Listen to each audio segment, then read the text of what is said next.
Today, we tell the story of a brilliant poet and artist whose voice they tried to silence. These words are from a poem that became a beloved song, sung for decades across Central Asia. Her music resonated so deeply, it became an anthem for those who felt lost or displaced.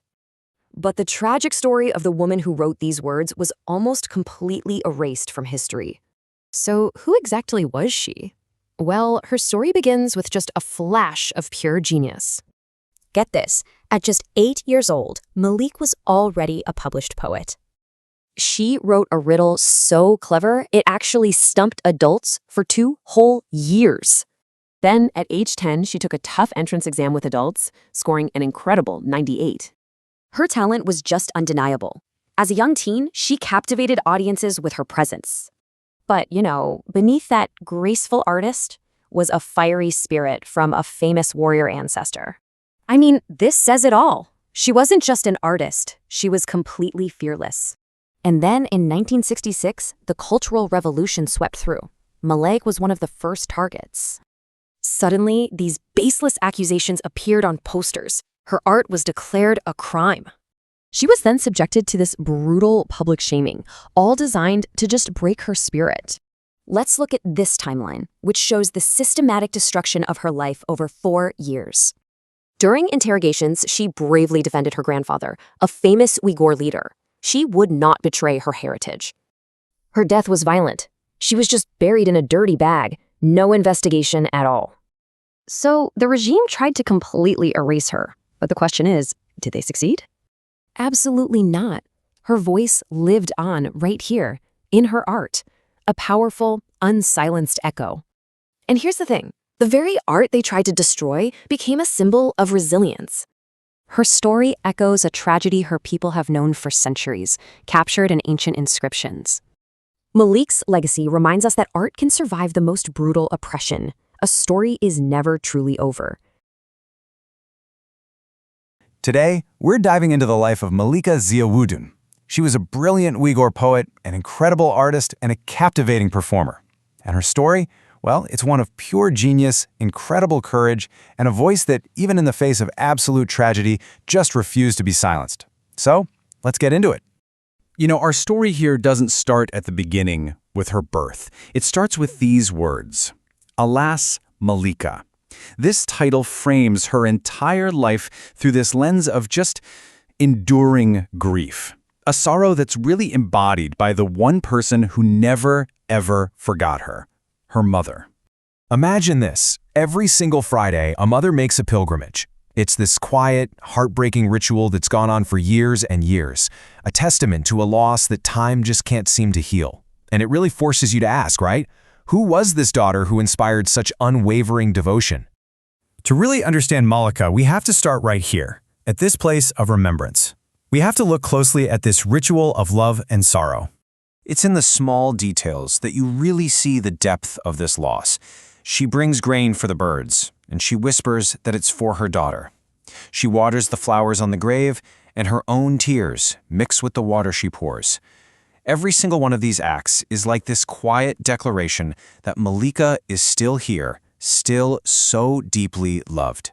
So, okay, let's rewind. Let's go all the way back to the beginning. Because long before she was a memory at a gravesite, Malike was a child prodigy. I mean, a little girl who just consistently left the adults around her completely stunned. I mean, really, just stop and think about that for a second. At 8 years old, when most of us are just figuring out our multiplication tables, Malike was writing riddles so clever they were published in a major newspaper for adults to try and solve. And what a brilliant riddle it is. It's playful, it's sharp, and it just shows you this mind that was already thinking in these really complex, metaphorical ways. The answer, by the way, is a walnut. This kind of cleverness, it really defined her right from the start. And it didn't stop there. Just 2 years later, at age 10, she took the entrance exam for a catered training school. Now, she was competing against adults, and she didn't just pass, she scored a 98. She was just in a whole different league. So with this incredible mind and all this creativity, it's really no surprise that she was drawn to the arts. As a teenager, she wasn't just some performer, she was a phenomenon. She captivated absolutely everyone who saw her on stage. And this is what makes her so fascinating. On stage, she was all grace and elegance. People said she was like a bird in flight. But off stage, that fire and intellect turned into something else entirely. Just pure fearlessness. Get this, during a visit to a military barracks, she shocked everyone by stepping up and perfectly firing an artillery piece. She wasn't just an artist, she was an absolute force of nature. Her talent was so immense that even her simple stage announcements were treated like an art form.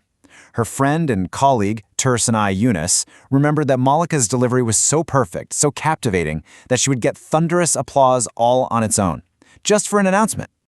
So you have to ask, where did this fiery, rebellious spirit come from? Well, it was literally in her blood. Malike was the granddaughter of Hoca Niyaz Haci, a legendary warrior who led a major rebellion back in the 1930s.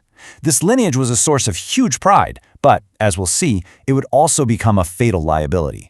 And this is where her story takes a dark and irreversible turn. In 1966, the political storm of the Cultural Revolution swept across the land, and Malike, with her proud heritage and her bourgeois artistry, was a perfect target. The persecution was swift, and it was brutal. From the public denunciations to her formal arrest later that year, her life just descended into a 4-year-long nightmare of interrogation, torture, and forced labor, a nightmare that ended with her mysterious and violent death. And you have to understand, the goal wasn't just to punish her, it was to break her spirit, publicly. They hung heavy boards from her neck, they forced a dunce cap on her head, and they cut off her beautiful, long hair, which she absolutely adored. She was paraded through the streets as a public spectacle, all of it designed to just strip away every last bit of her dignity. This image, it hits hard. It really captures the human cost of all this. Here, Malike is standing with Pasha Ishan, another celebrated singer. They were friends, two of the brightest stars of their generation. And soon after this photo was taken, they would be publicly shamed together, their art and their friendship condemned as if it were a crime. But here's the thing. Even as they tried to erase her true voice, her poetry, it only grew stronger. It lived on in secret, becoming an anthem for all the people who had also lost so much. Two of her poems in particular, which were set to music, became incredibly famous. Seni Eslemen, which means I remember you, and Tarim Song. People whispered them at gatherings. They became a kind of secret soundtrack of sorrow, but also of resilience. They captured a feeling of profound loss that everyone understood, but nobody could say out loud. And the lyrics, they're just filled with this beautiful, heartbreaking longing, a steadfast love that endures, no matter the separation. But this wasn't just some abstract poem about love. Oh no, it was deeply, deeply personal. Turns out this poem, her most famous work, was written for her first and only love. He left in 1961 during a wave of migration, and she never saw him again. The poem was her way of keeping his memory alive. And that's what's so powerful, right? Her own private heartbreak became a public metaphor for an entire generation's experience of forced separation and enduring memory. Her art gave a voice to a generation's pain, but in the end, it couldn't save her from her own fate. And now, the story that began with a mother's grief comes full circle. The details are just horrific. At only 32 years old, her life was brutally extinguished. And the mop stuffed in her mouth, it was this final, terrible act of silencing a voice that they could never, ever truly control. And of course, there was no investigation. Her murder was just swept under the rug. It was understood for exactly what it was, a political assassination. It was the final act of revenge against the granddaughter of a rebel commander, an attempt to sever a people from their history and from their heroes. In the end, her personal tragedy echoes a much older, deeper sorrow. The source text we're looking at connects her fate to this ancient inscription which captures this timeless sense of loss. Malike Ziyawudun. She was a daughter worthy of being a queen. But her life, her art, and her voice became casualties of a history that leaves us with a question that's still so relevant. What happens when a culture's brightest lights are extinguished? Every single Friday, a mother walks into a graveyard carrying just two things. She has a small speckled bag filled with birdseed and a little kettle of water. Right, and it's this completely silent, deeply intimate ritual. Yeah, she kneels down right in front of a grave. And as she prays, birds actually begin to gather around her. They flutter down, completely unafraid. I mean, they know her at this point. Oh, absolutely. She opens that speckle bag, scatters the seed onto the earth, and whispers, Just to the birds for my daughter. It is just such a striking image, feeding the living to honor someone who was taken. It really is. And it doesn't even end there. She takes the small kettle and pours the water over the grave. Right. She sweeps it clean, and she waters the flowers that she's planted there with the help of the local grave diggers. But Salime Kamal, who is the author of the text we are unpacking today, notes this devastating detail. Yeah, that is not just the water from the kettle nourishing those flowers. Exactly. The mother's tears, falling in steady streams, they mix with the water. It's just a portrait of an active, ongoing, almost defiant kind of love. It really is. So if you're joining us today, we are heading into a story that exists entirely in that tension between, delicate beauty and unimaginable heartbreak. Unimaginable. Our mission for this deep dive is to unpack a really profound biographical text. It's titled Alas, Malike by Salim A. Kamal. And this document, it uncovers the life, the tragic end, and the really extraordinary yet largely forgotten legacy of Malike Ziyawudun. Right. She lived from 1938 to 1970. She was a Uyghur poet, a child prodigy, and honestly, a total cultural icon. And, she is someone whose physical existence was systematically dismantled by the state. Yeah. The overarching theme that Kamal presents to us in this text is really the battle between the fragility of an artist's physical body and the unbreakable nature of their cultural legacy. Because Kamal argues that while a regime might possess, the weapons, the prisons, and the power to erase a name from an official registry, an artist who masters language wields a completely different kind of power. Exactly. Because words, once they escape into the air, they're impossible to catch. Impossible. And I want to set the tone right up front for you listening. Kamal's biography details incredibly heavy historical events. We're talking specifically about the brutal realities of the Cultural Revolution. Right. We are going to be exploring the dark mechanics of how a state attempts to erase an individual. It's not light reading. No, not at all. But our goal here is to impartially report on this text and to celebrate Malike's undeniable genius. We want to understand the exact mechanics of how a legacy survives through art. And to understand that survival, we actually shouldn't start at the beginning of her life. We really need to start with the echo she left behind. Oh, that's a great point. Because before people widely understood the tragic details of her death, they knew her through her voice. Specifically through a piece of art that became an absolute cultural phenomenon. I'm talking about the song Seni Eslemen, which translates to I Remember You. Yes, the lyrics were written by Malike, and the renowned composer Iskender Seyfullah wrote the music. And the text emphasizes that this wasn't just a hit song that came and went, right? Far from it, actually. Kamal illustrates how, from the 1960s all the way through the 2000s, this specific piece of music held a mesmerizing emotional grip on the public. Wow. It is fundamentally a song of separation. The lyrics use classical imagery, nightingales singing among flower beds, the wind playing with a woman's hair, clouds trailing the moon. So it's soaked in a very specific, traditional, poetic melancholy. Exactly. But the author points out that its impact went way beyond just passive listening.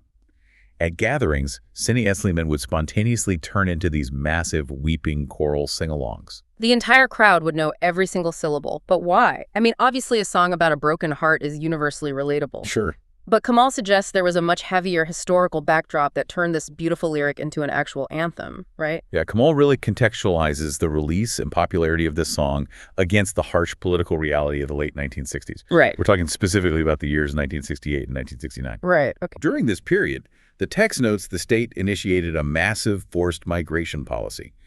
Progressive thinkers, intellectuals, writers, and what the government termed educated youth from the northern cities were forcibly uprooted. And they were exiled far to the south, right? Down into the Tarim Basin. Let's pause and map that out for a second because the geography is crucial to understanding the punishment here. Oh, absolutely. The Tarim Basin isn't just a different zip code. Right. It's an unforgiving, arid region that essentially skirts the edges of the Taklamakan Desert. Precisely. It is historically one of the most inhospitable environments you could possibly find.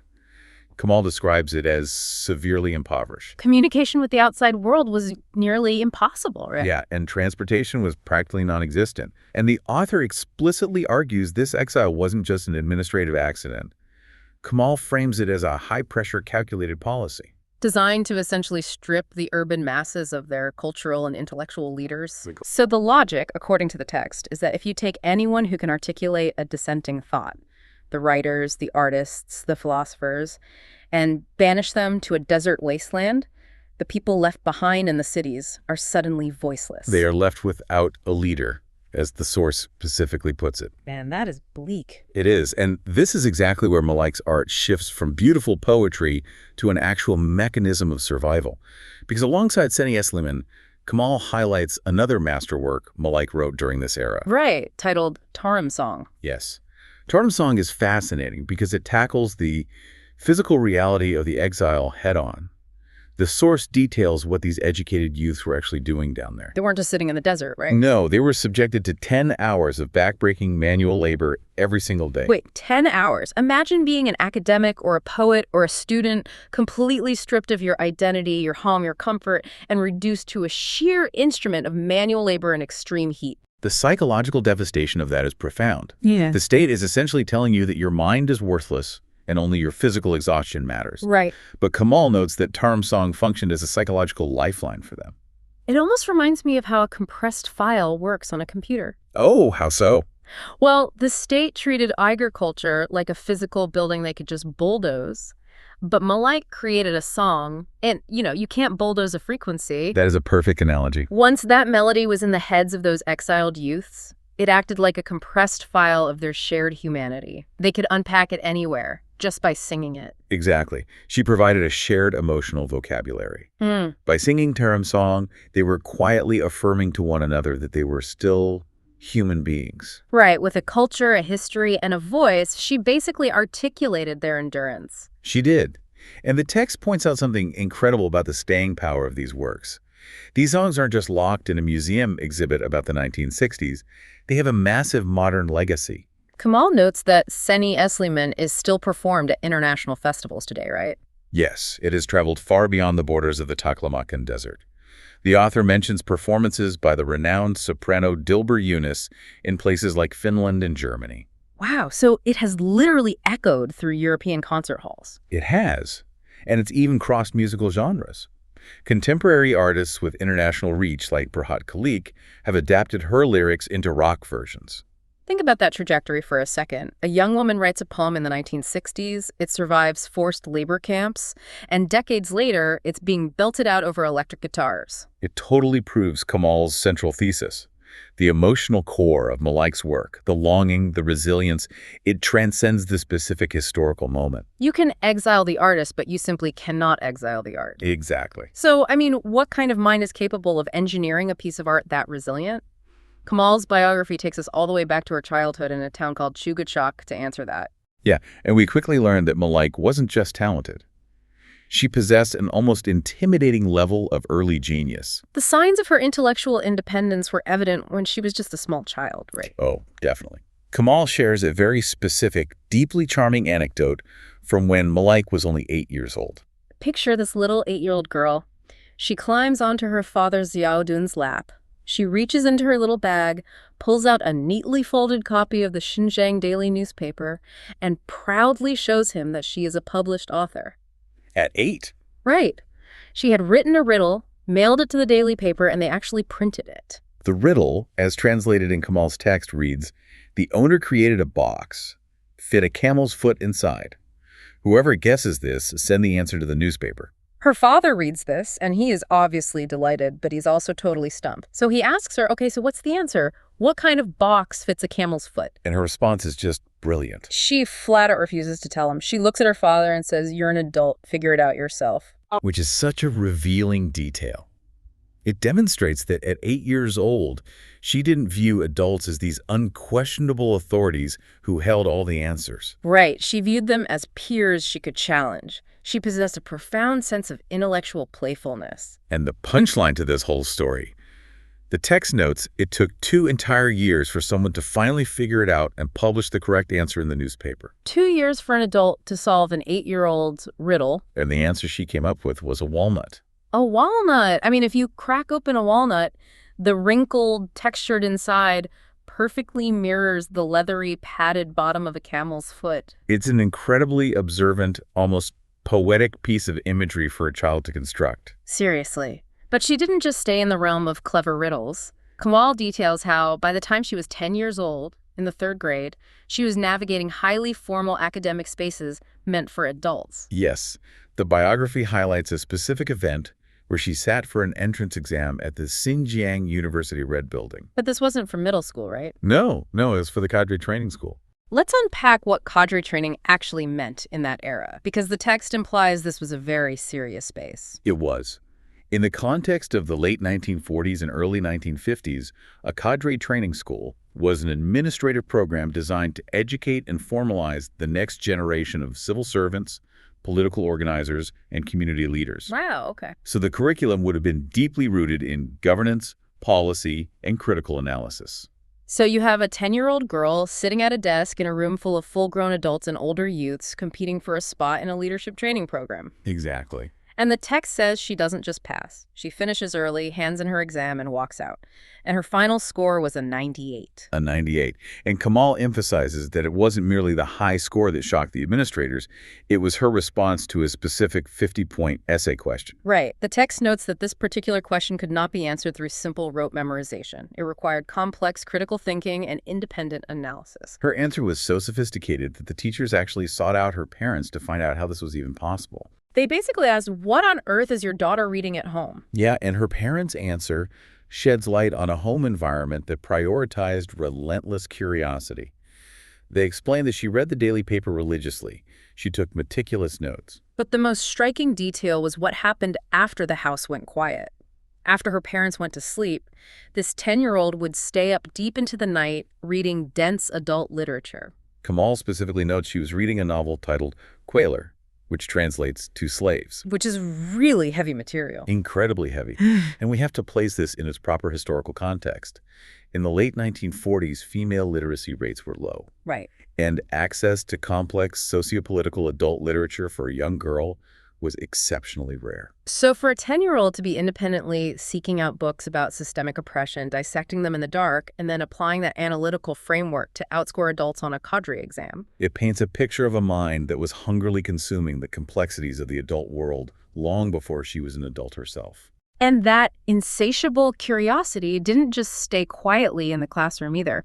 It propelled her right onto the public stage. Because by her early teenage years, she evolved from a quiet prodigy into a literal star. Oh, a massive star. Kamal details a staggeringly rapid rise. According to the biography, Malike graduated from the art department of the Central Nationalities Institute when she was only 13 years old. 13. She's holding a college-level arts degree at an age when most kids are just trying to navigate the 7th grade. I know, it's wild. And she immediately steps into a highly visible role as the stage announcer for the Xinjiang Song and Dance Ensemble. The author spends significant time describing her stage presence, and it's really vital to understand why.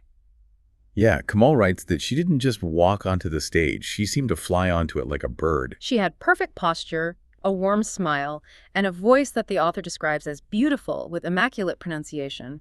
The biography notes that audiences would erupt into thunderous applause the split second they saw her head peek out from behind the curtain. Before she even opened her mouth, the crowd was hers. Exactly.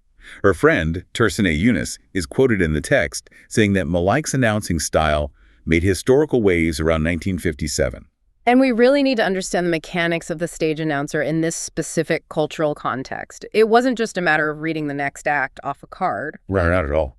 The announcer was the critical bridge between the state's cultural apparatus, the artists, and the public. Right. To hold thousands of people in the palm of your hand, to navigate the emotional flow of a massive performance, it requires immense psychological intuition and profound grace.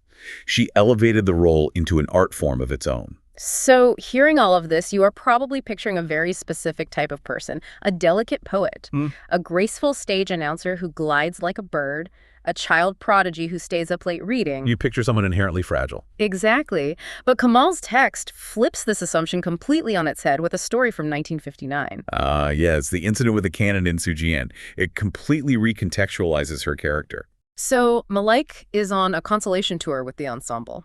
They travel to a military camp in Fujian province to entertain the troops. And during the visit, the military brass decides to put on a live-fire artillery demonstration. Massive, concussive, booming cannons firing live shells. Right.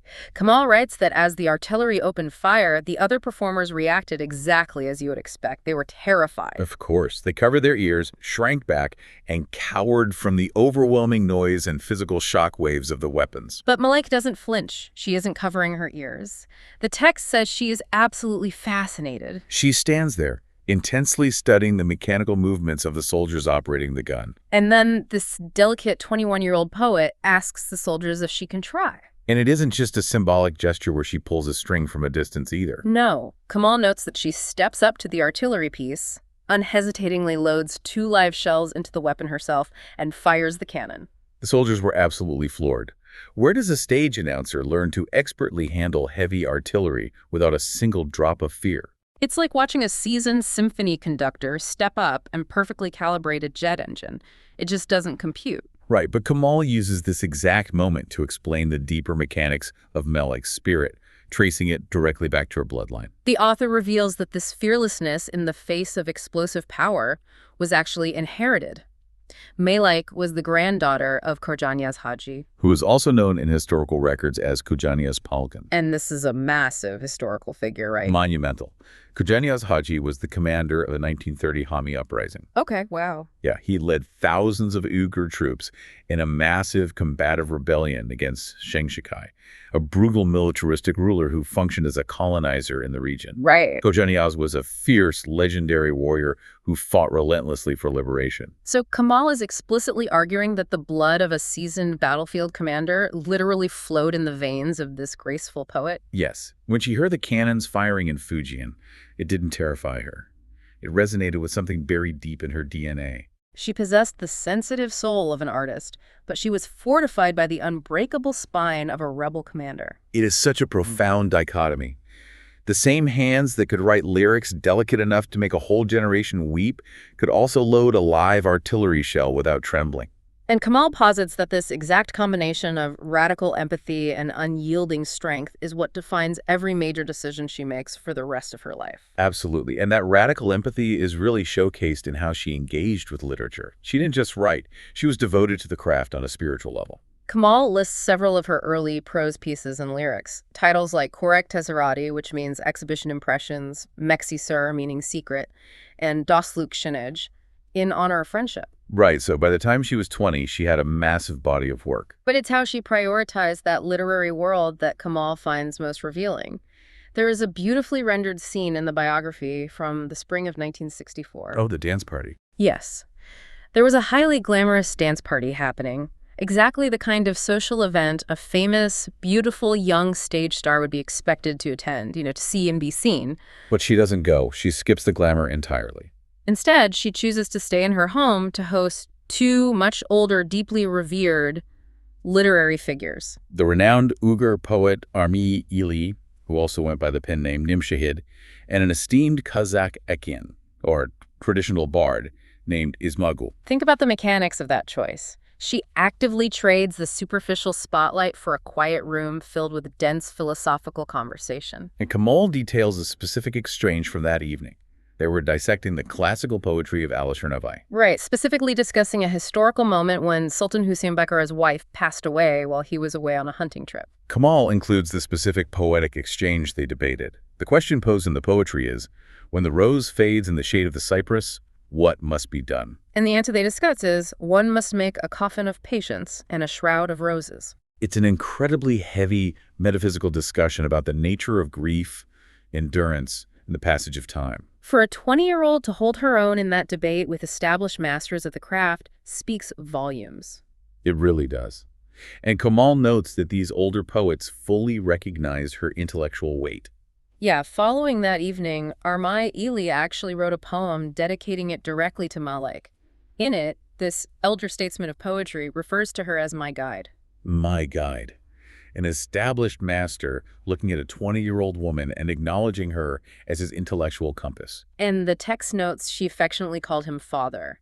They recognized each other's creative souls. And Kamal makes sure to show us that this empathy wasn't reserved strictly for high-minded academic debates. It extended to the most vulnerable creatures. Yeah, the biography shares a brief but really telling story about Malike finding an orphaned gazelle fawn in a region called Ulaanbaatar. She didn't just feel sorry for the animal and walk away.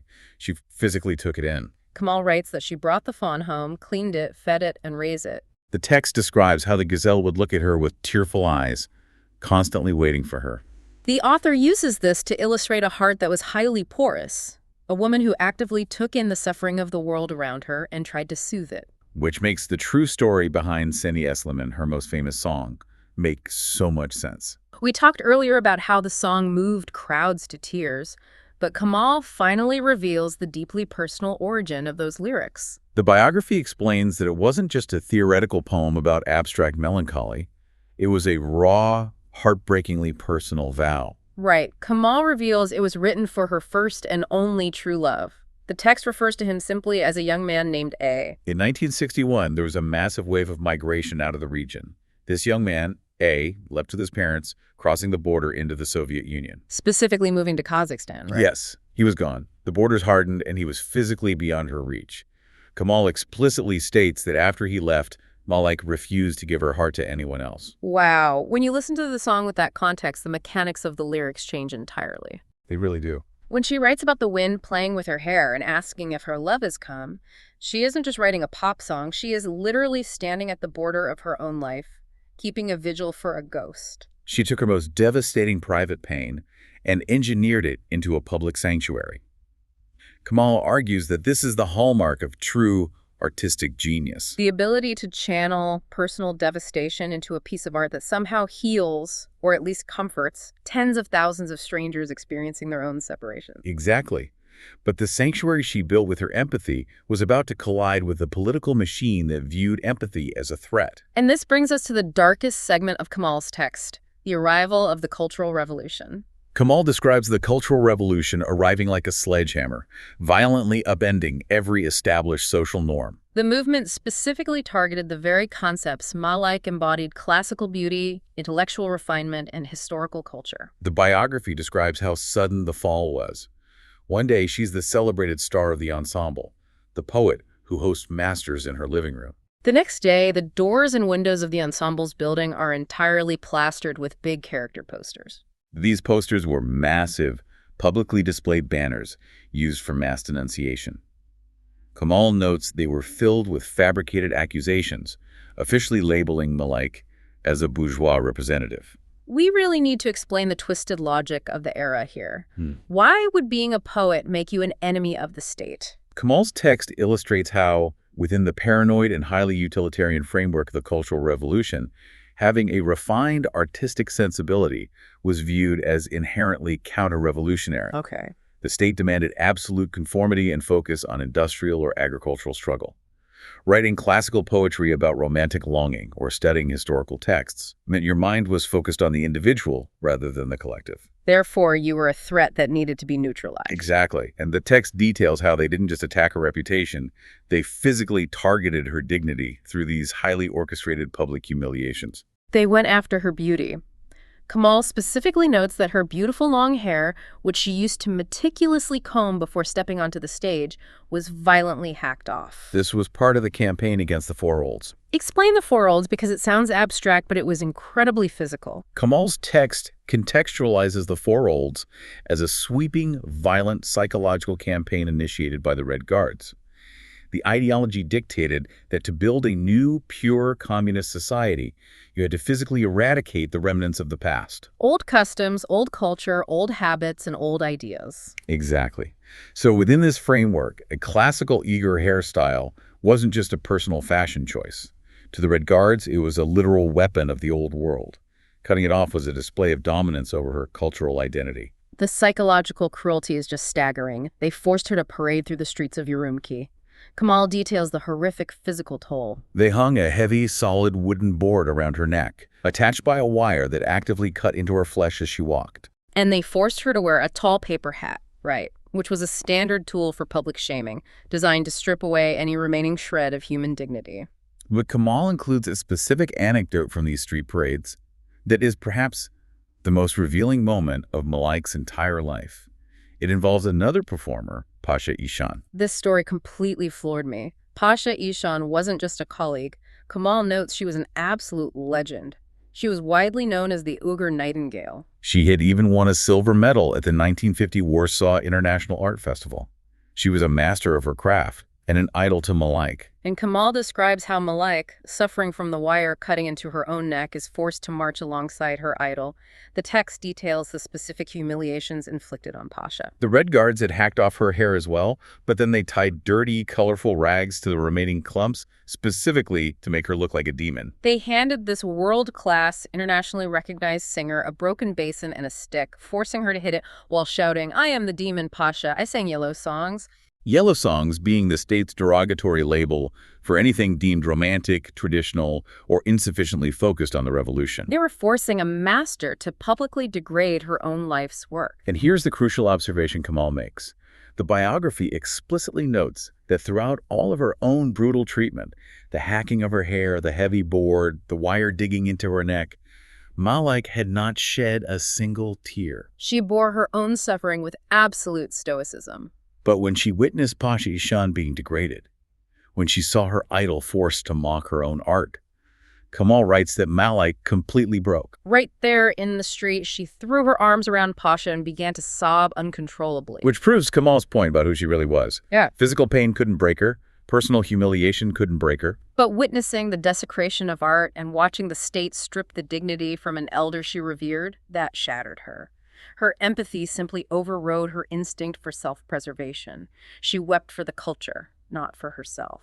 But as Kamal documents, the political machinery of the time had no capacity for empathy. The public shaming was merely a precursor to formal institutional violence. The biography gives us an exact date for the next escalation, October 14th, 1966. That is the day Malike was officially arrested and taken into custody. And the interrogation scenes that Kamal reconstructs are harrowing. The interrogators immediately focused on her lineage. They tried to use her grandfather, the rebel commander, Niyaz Haji, as a weapon against her. They demanded that she officially denounce him and label him a bandit. Kamal points out that this was a highly calculated tactic. The state sought to force the accused to voluntarily sever ties with their own historical roots. To legitimize the regime's narrative by having the descendants of heroes declare their ancestors to be criminals. Precisely. But remember the canon in Fujian. Remember the bloodline Kamal told us about? When they demand she denounce her grandfather, she doesn't cower. She looks at her interrogators, these men who hold her life completely in their hands, and she fires back. She tells them, "He was a commander of the Uyghur rebellion. You have no right to insult him." It is an act of almost incomprehensible bravery. In that interrogation room, speaking truth to absolute power wasn't just defiant, it was essentially signing her own death warrant. And Kamal details how the retaliation from the state was immediate and specifically targeted at her voice. The biography states that the interrogators literally shoved a twisted piece of wire into her mouth, pulling it back so violently that her cheeks bled. They physically attempted to tear her mouth apart to punish her for speaking the truth about her history. They attacked the anatomical instrument of her art. And Kamal makes a point to illustrate how this systemic top-down violence often became a vehicle for petty, opportunistic cruelty at the ground level. Yeah, Kamal introduces a figure known as Pok Pok. According to the text, this man was formerly just a ticket seller for the song and dance ensemble. But under the new regime, he had joined the Red Guards. Suddenly, the social hierarchy is inverted, and this former ticket seller holds absolute, unchecked power over the artists he once served. And Kamal notes the grim motivation behind his specific cruelty toward Malike. The text states that he actively participated in torturing her because, prior to the revolution, she had rejected his romantic advances. It is a terrifying mechanic of authoritarianism. Grand, sweeping political movements often provide the perfect cover for small, resentful men to execute personal vendettas. They gave a man who felt rejected the absolute authority to destroy the woman who intimidated him. Kamal traces her final descent through the restructuring of the cultural institutions. The ensemble, along with other cultural bodies, was handed over to the control of a military committee known as the Junhui. The author points out the catastrophic irony of this shift. You have brilliant scholars, poets, and musicians suddenly placed under the absolute dictatorial control of brutal and, in many cases, illiterate soldiers. The entire concept of intellect was criminalized. Malike, the woman who once flew onto the stage to thunderous applause, was reduced to forced labor. Kamal writes that she was assigned to clean the military barracks. The physical beatings she endured were so severe that her body was fundamentally broken. The text notes she had to use the long handle of her mop simply as a crutch to keep herself standing while she worked. And that brings us to the end. The date Kamal records is June 22, 1970. The text notes this was exactly 8 months and 22 days after she was originally taken from her home. She was only 29 years old. The scene of her death, as recorded in the biography, is grim beyond comprehension. She was found dead on the cement floor of the barracks. Kamal's description of her body is a testament to the regime's brutality. She was entirely beaten. But the most horrifying detail, the detail that perfectly encapsulates the state's intent, is what they did to her mouth. The very mop she had used to clean the floors, the mop she used to prop up her broken body, was found stuffed tightly into her mouth. Kamal clearly views this as the ultimate, horrific symbol of the state's objective. They didn't just want to kill her. They wanted to gag the poet. They wanted to violently stifle the voice that had articulated the soul of a people. And the erasure didn't stop with her murder. Kamal details how she was denied any dignity in death. She wasn't given a proper burial. Her body was shoved into a dirty sack and buried secretly, in the dark, in an unknown deep pit. They wanted to ensure there was no grave for anyone to visit. No monument to mourn at. And Kamal outlines the active historical cover-up that followed. The state planted rumors, spreading whispers that a Mongolian soldier was responsible, intentionally muddying the waters to deflect institutional blame. The text notes they also rapidly rotated the troops out of the area to scramble the evidence and permanently silence any potential witnesses. The author also draws a parallel to the fate of her mentor, Armi Ili, the older poet she had hosted in her home. Kamal states his body was eventually found abandoned in a cornfield, having been eaten by dogs. Kamal's core analytical argument here is vital.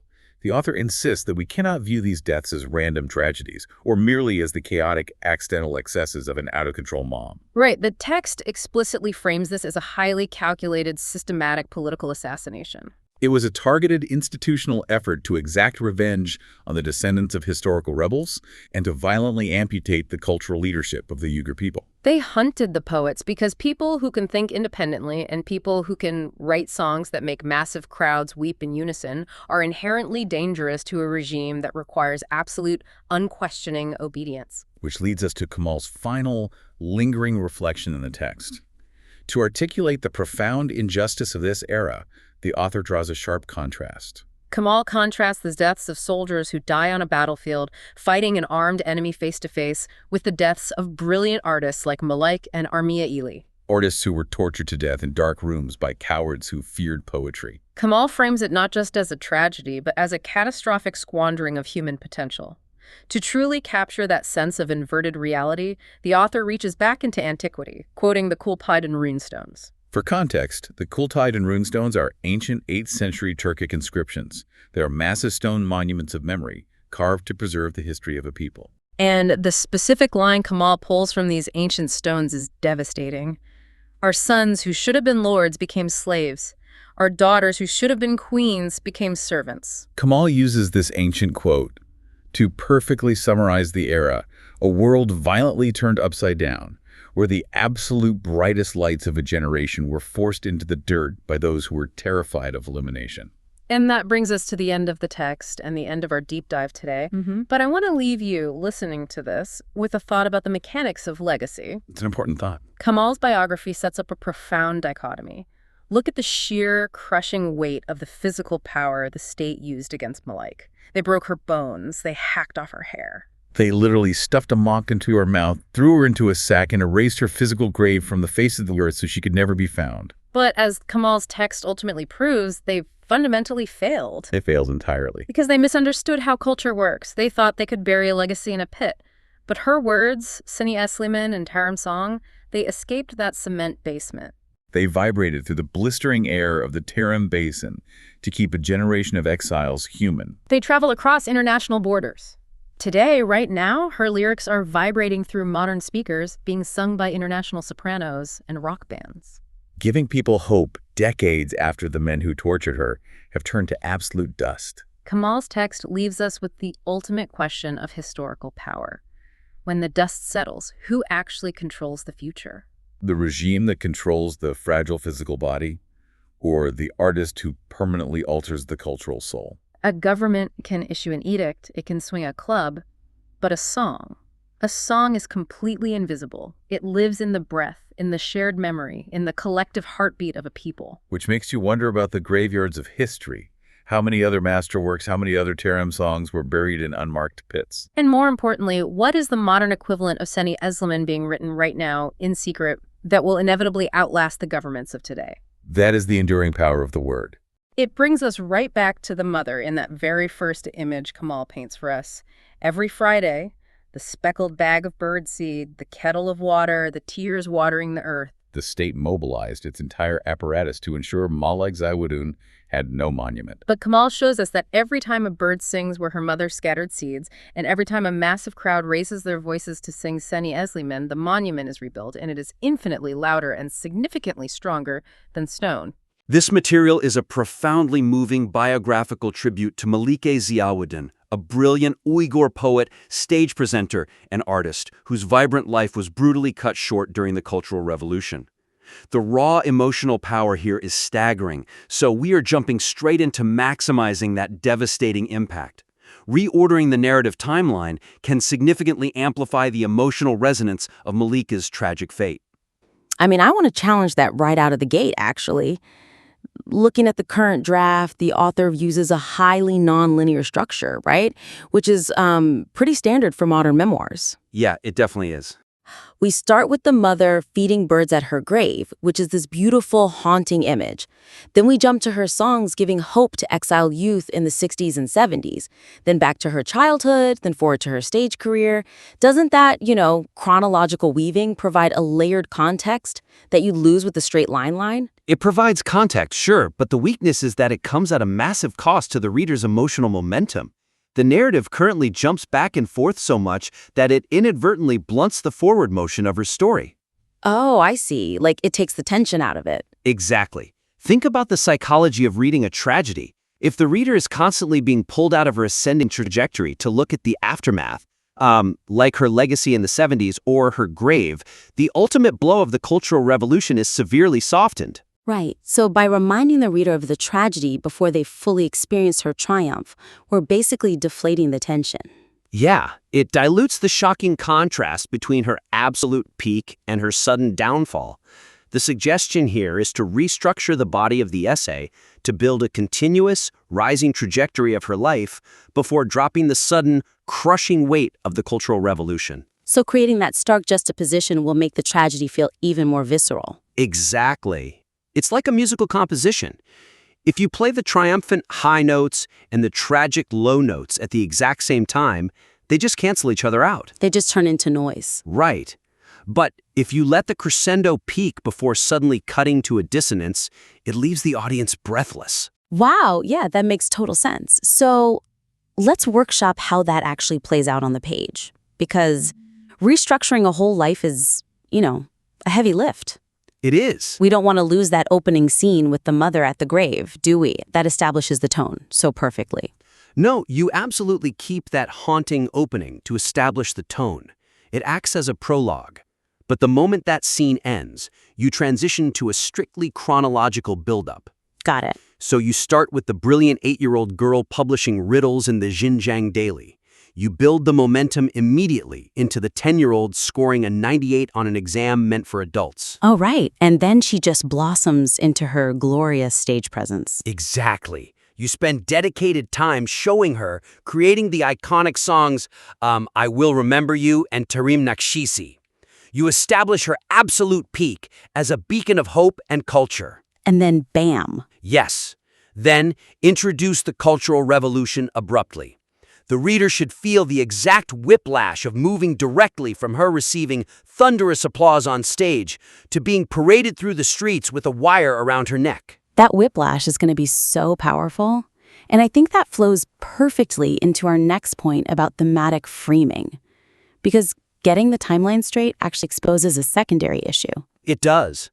Grounding the essay's macro-historical themes earlier in the narrative will unify the piece and make the ending feel like an inevitable conclusion. Are we talking about the Kultigan monument quote at the very end? We are, yeah. The weakness is that this profound, macro-level historical reflection, the quote about boys meant to be lords becoming slaves and girls meant to be ladies becoming servants, it only appears at the very end. Yeah, I felt that friction too. It kind of comes out of nowhere. Right, it feels like a slightly disconnected final thought, tacked on to close the piece, rather than the core thesis driving the narrative. It's such a brilliant realization, but it arrives way too late. So the suggestion is to weave this theme of inherited legacy much earlier in the narrative? Exactly. Specifically when introducing her lineage. By planting these thematic seeds early on, the ending quote will resonate as a devastating, full-circle realization, rather than a newly introduced historical perspective. Okay, but is there a risk that foreshadowing her tragic fate too heavily early on might make the piece feel, I don't know, overly deterministic? Like we're giving away the plot? That's a really fair pushback. The goal isn't to give away the ending, but to establish the theme of legacy.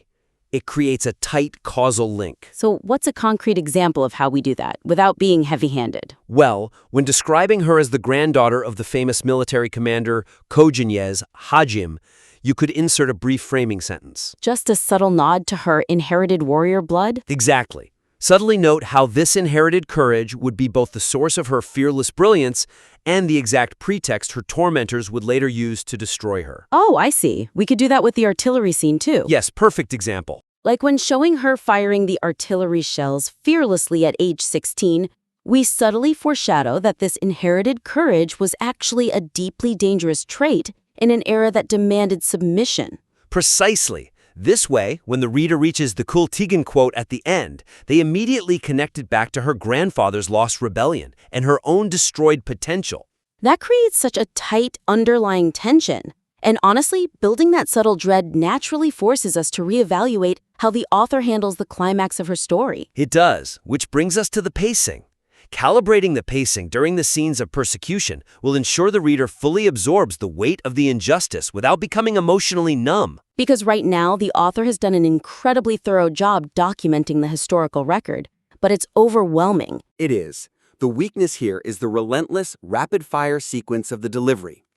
The reader is hit with the bourgeois accusations, then the shaved head, the heavy board and wire cutting into her neck. The public humiliation alongside the singer Pasha Ishan, the brutal beatings by Poke. Right, and finally, the discovery of her broken body in a sack. Because these horrors are stacked so tightly together, the reader simply doesn't have the breathing room to process the individual agony of each moment. I honestly felt trauma fatigue setting in. My mind literally started to numb out to protect itself because it was just an avalanche of suffering. Exactly. The horror becomes a blur.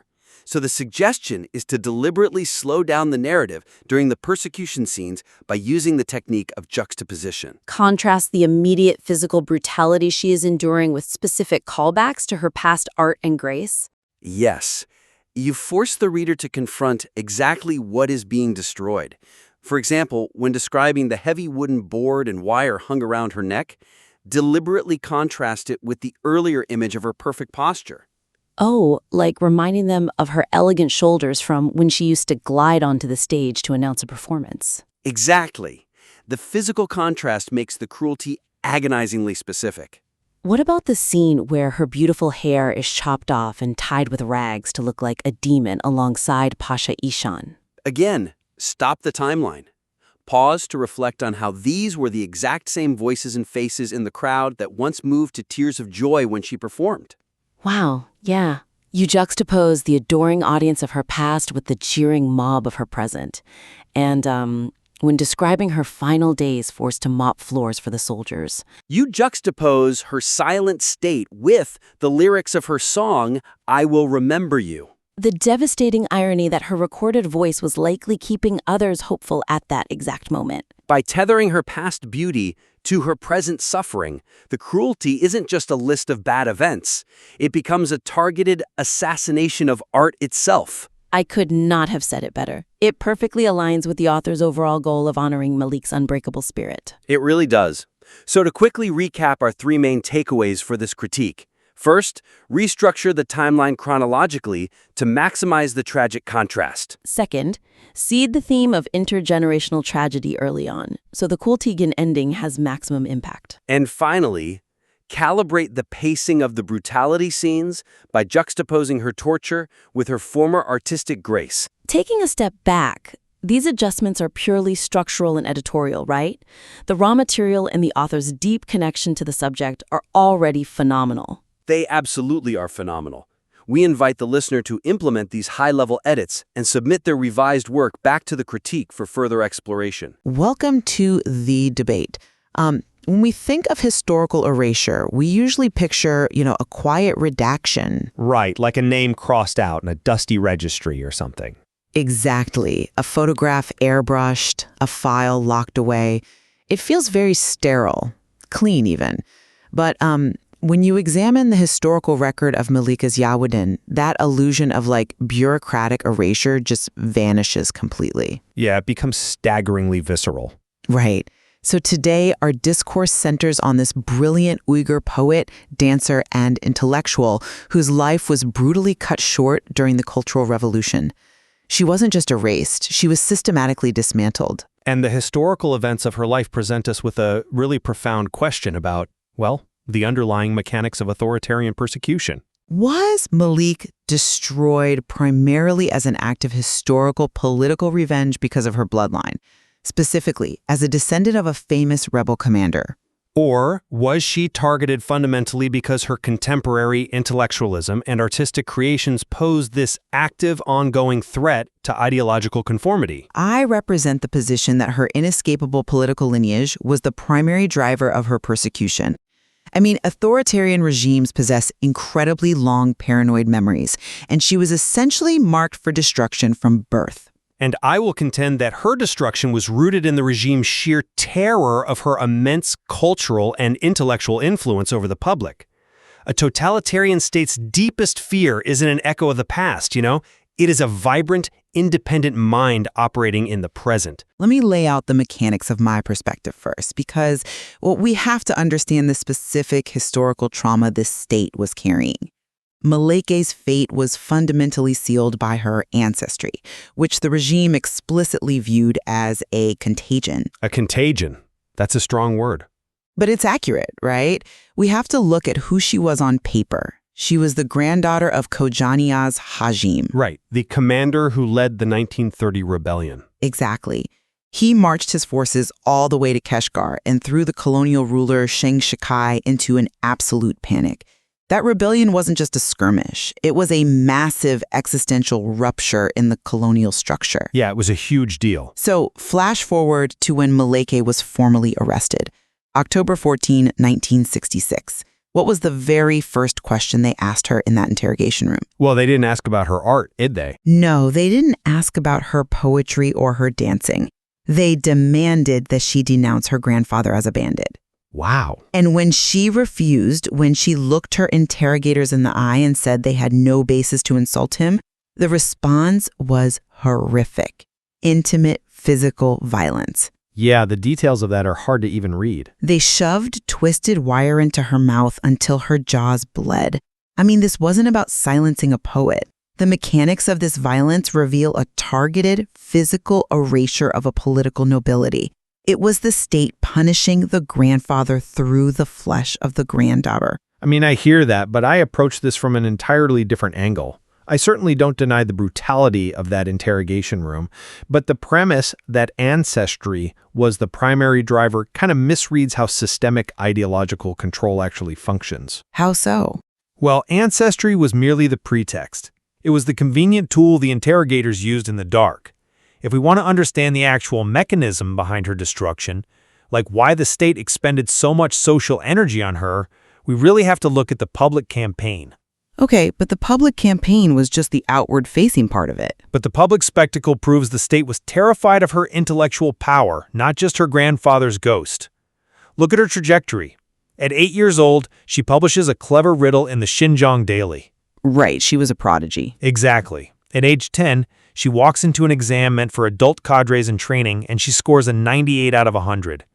A child prodigy threatens a totalitarian state because, an intellect that develops outside the state's strict curriculum proves the state isn't the sole arbiter of genius or truth. I agree her intellect was threatening, but look at how they attacked her. That's just it.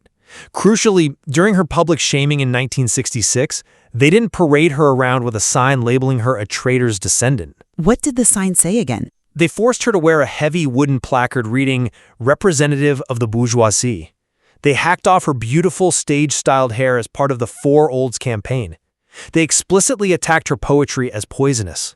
But that's standard Cultural Revolution rhetoric. Sure, but it shows they didn't destroy her because of her blood.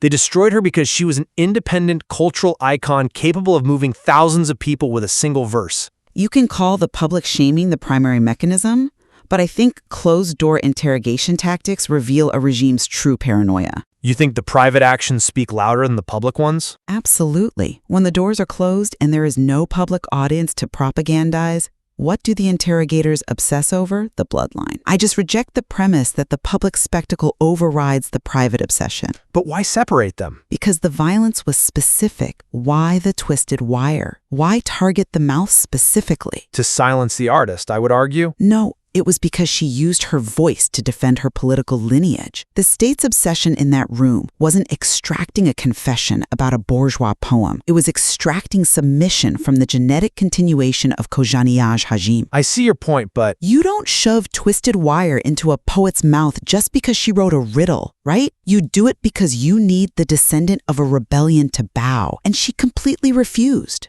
okay, but you're separating the violence from its ultimate theatrical purpose. Authoritarian theatricality relies on the total demolition of public idols. Right, but why her? Because the interrogation room might be where they break the physical body, but the public square is where they break the symbol. And Malike was a massive cultural symbol. If we want to understand the mechanics here, look at how she was degraded alongside another cultural giant. You mean Pasha Ishan? Yes, the singer known as the Uyghur Nightingale, who had actually won a silver medal at an international festival in Warsaw. The regime forced Malike and Pasha to parade together. It was incredibly degrading. Beyond degrading, they tied ragged scraps to Pasha's hair to make her look like a monster and forced her to beat a basin in the street, shouting that she was a demon who sang yellow songs. Think of this as a controlled demolition. A controlled demolition. Yeah, if you want to build a new ideological skyline, you can't just quietly bulldoze the tallest, most beautiful cultural monuments. You have to blow them up in public so everyone sees the old world collapse. I understand the controlled demolition metaphor. I really do. But you're treating her artistry as something detached from her lineage, which fundamentally misunderstands how authoritarian paranoia operates. How am I detaching it? Because the state didn't see her as just an artist. They saw her as a biological threat.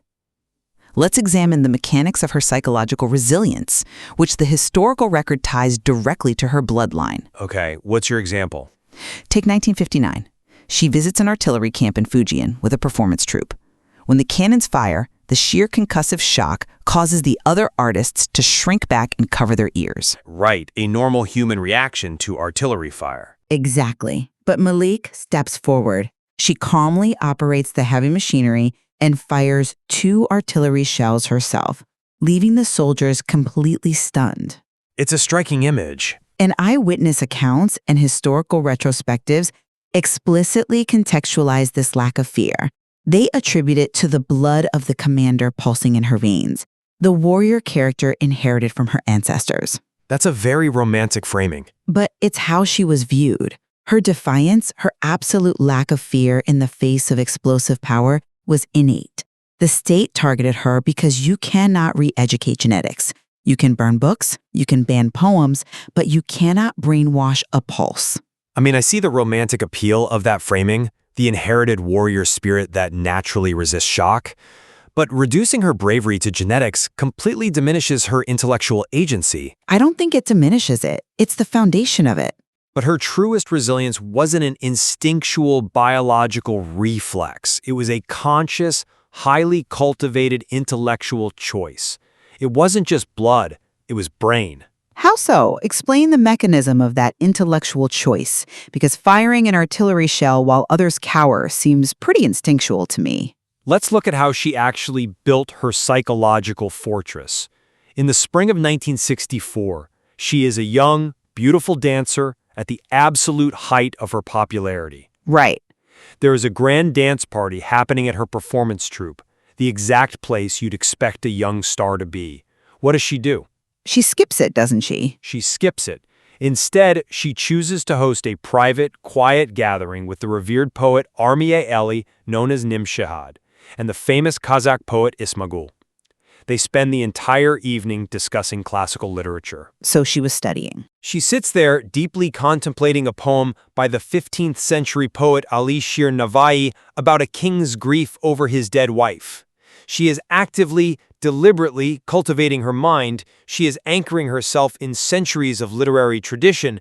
That is not a genetic reflex. That is a construction of an independent intellectual identity. Okay, but doesn't that intellectual cultivation just make her a brighter target for a regime already hunting her bloodline? I don't follow. It doesn't negate the fact that her ancestral background was the permanent strike against her. The poetry just made her easier to see. It makes her a profoundly different kind of target. It transforms her from a passive descendant into an active architect of cultural resistance. Let's look deeper into this intellectual alchemy. Alchemy? Yes, turning pain into art.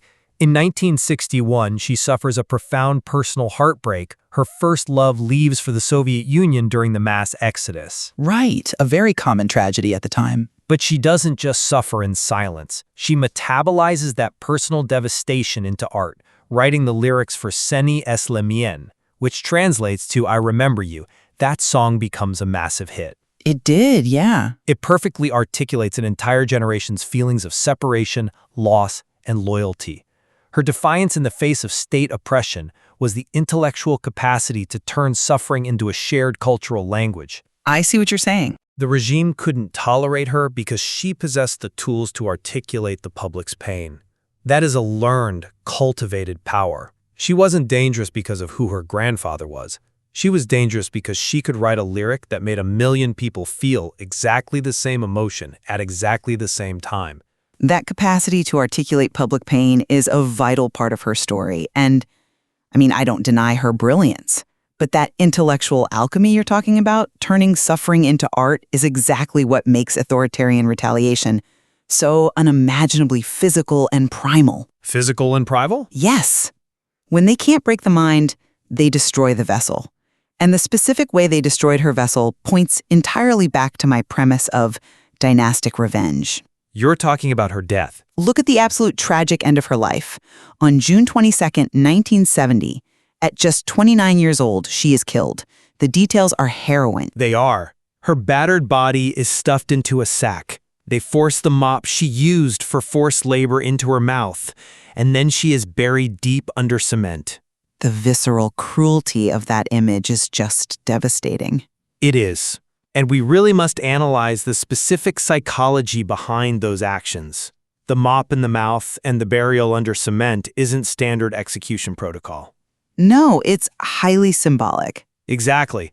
Historians connect this horrific end directly to the ancient Orkhon inscriptions, the 8th century stones that lament the fall of the empire. The inscriptions read, "Our sons who should have been lords became slaves. Our daughters who should have been queens became servants." Ah, I see the connection. This isn't just murder.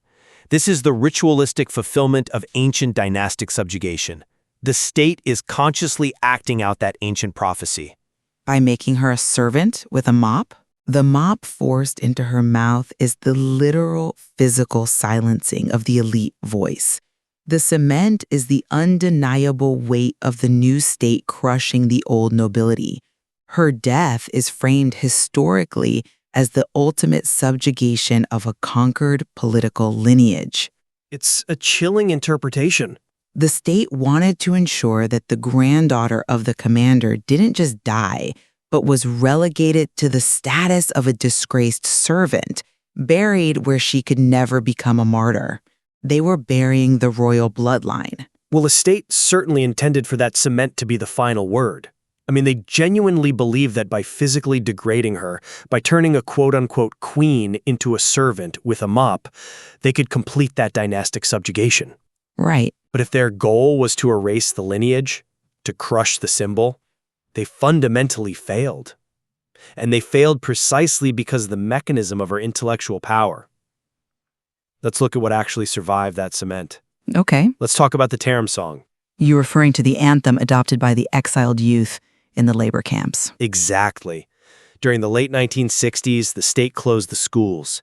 They initiated the Down to the Countryside movement, sending thousands of intellectual youths into the brutal environment of the Tarim Basin for manual labor. 10 hours a day of backbreaking work in the desert. Right.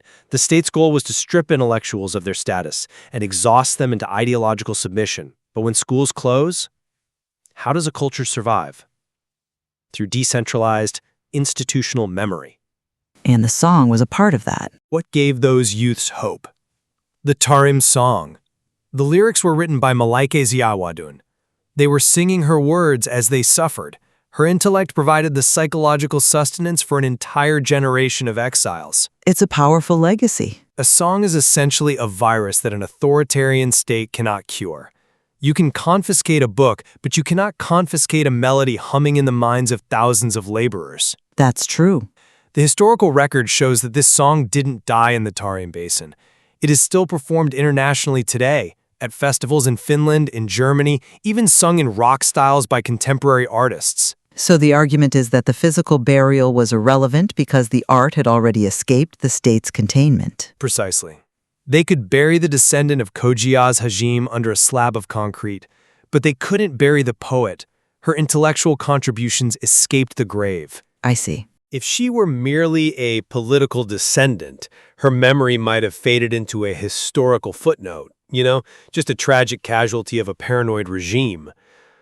But because she was an artist, because she actively shaped the cultural consciousness of her people, she became immortal. The survival of the Tarim song certainly highlights the enduring power of her work. The totalitarian state's greatest fear was realized.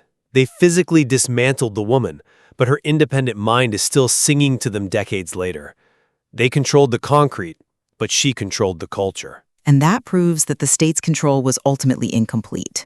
As we pull these threads together, the multi-layered tragedy of her life becomes astonishingly clear. Yeah, it really does. From my vantage point, the long, unforgiving memory of authoritarian regimes remains a terrifying reality.